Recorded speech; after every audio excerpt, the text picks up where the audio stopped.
Tay, kamusta naman ang buhay? Still happy. Usog-usog din ba si saan ka? May nabalitaan ako, tay.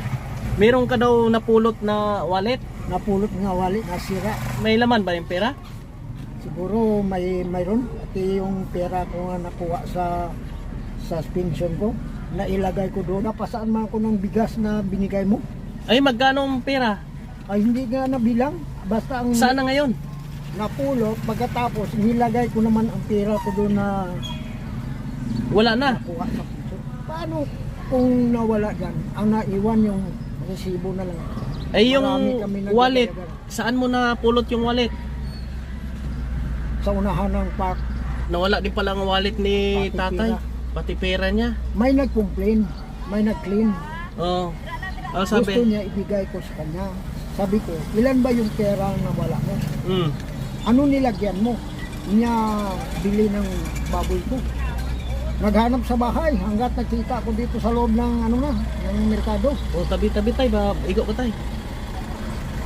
Sabi ko, kung totoo na sa iyo, isang tanong lang. Alam ko yung taong nagsasabi na sa kanya Oo. at saka hindi. Dahil marami ang mundong ito, hindi lang dito sa Sipalay. Inter-Philippine, may nawalan. Mm. Hindi niya rin alam na yung kiniklaim niya sa akin, Sabado pa nawala pala yung pera niya. Yung pagbigay mong sa akin ng bigas, ano yun? Kay- Lunes, Lunes. 17.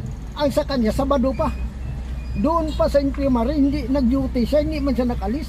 Ah. Yung huli, sinabi niya sa akin. Pero hindi mo binilang ang laman ng pera, Hindi. ng wallet. Nilagay ko pa yung pera ko nga 2,800. Pero pero tiningnan mo ang loob ng wallet. Pagbukas ko, mayroon siyang naka-safety na na tag 100 siguro, 100 at saka yun, 1,000. Ah. Kaya nilagay ko doon dahil napulot ko sa gitna ng kalsada. Wasak-wasak naman ang zipper.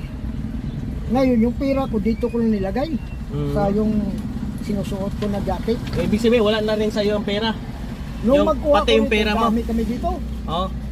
Sila sa iba niya kung magkatama ako ng luto, mamigay ako sa mga poor. Sabi ko, Sige ah. At least, wala pala dito kay tatay yung wallet.